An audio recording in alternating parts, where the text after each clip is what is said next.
Hello everyone.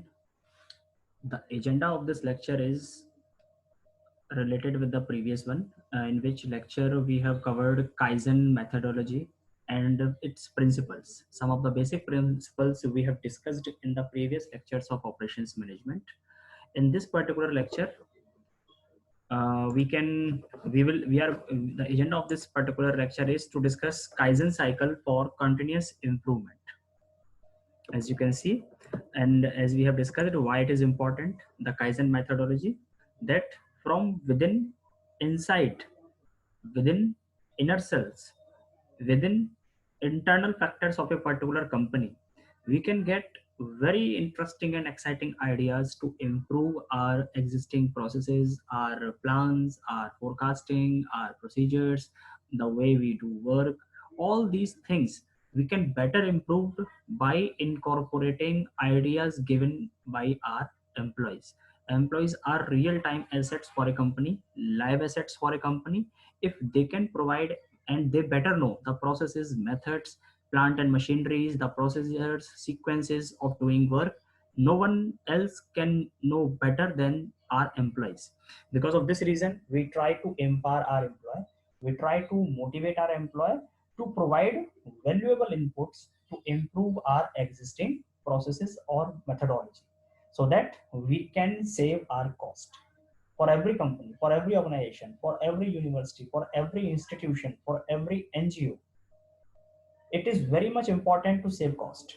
If you are able to save cost, then only you can remain ahead in the competition. This is the very fundamental, we can say, the formula for the success. If you are able to minimize your uh, spendings, if you able to minimize your expenses on the various aspects of production, various aspects of marketing, sales, then definitely you will be leading into the competition. One of the very fundamental pillar of success.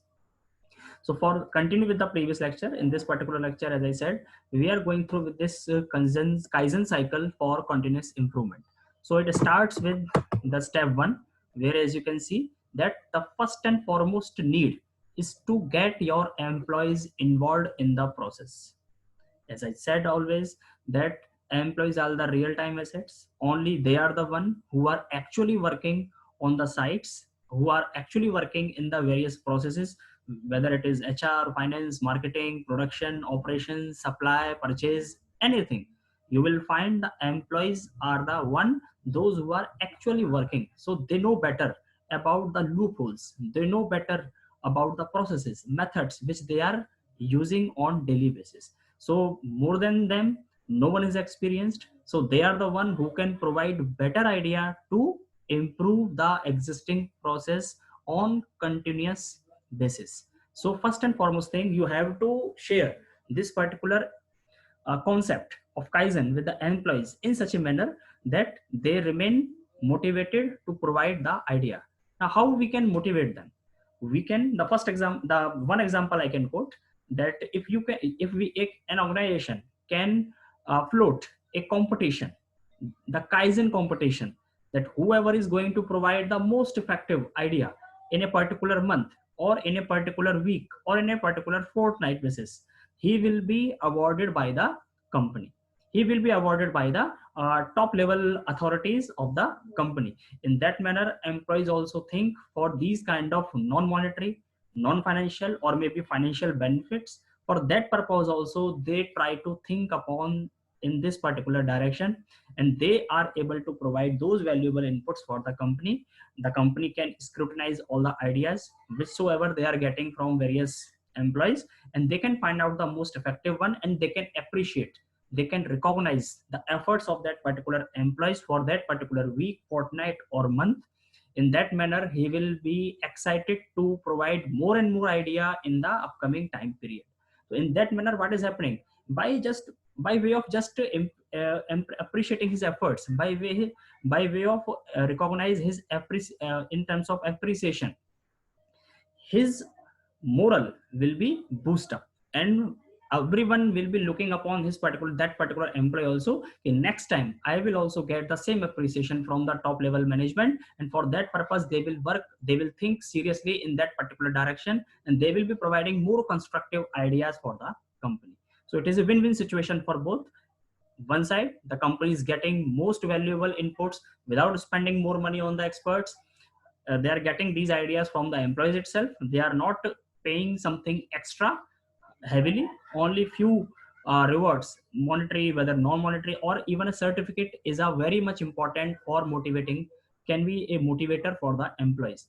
But on the other side, employees, they feel motivated, they feel engaged with the company, they feel that company also have some sentiments, some space for their efforts as well.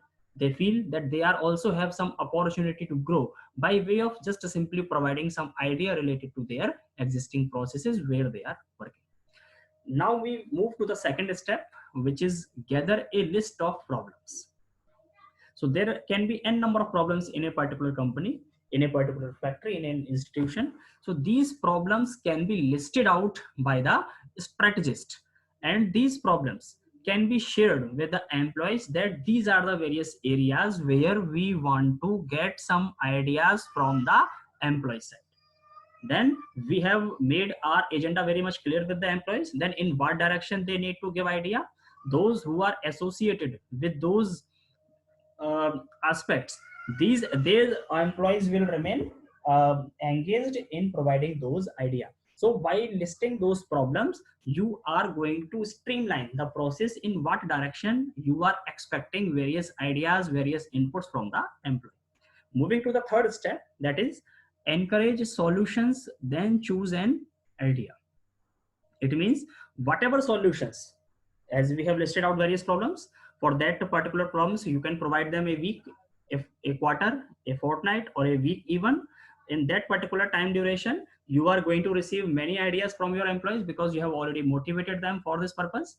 Now at the end of that during that month also, what you can do, you can list out all the solutions provided by the employees, and then you can choose the best fit idea for the listed problems in the step number 2.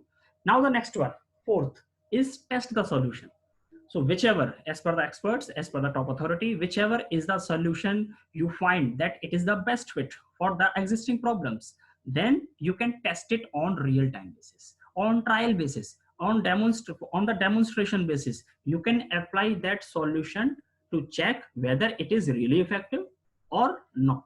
Now after testing the solution, what we need to do, we should move to the fifth step, which is regularly measure and analyze the result. So because it is a long process, it can never happen ki we have applied some solution, we got some results once or twice, it is good, we cannot say it will remain consistent.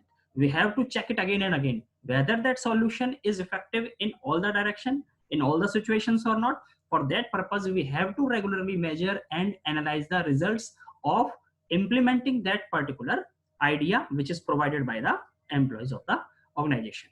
Now after doing this regular measures and check and analyzing the results, we move to the sixth step, which is, if successful, adopt the solution. Now as we know, for solution the company pays heavily to the externals, but this solution comes from inside only, from the internal stakeholders, which are those who are employees, are those who are employees for the organization.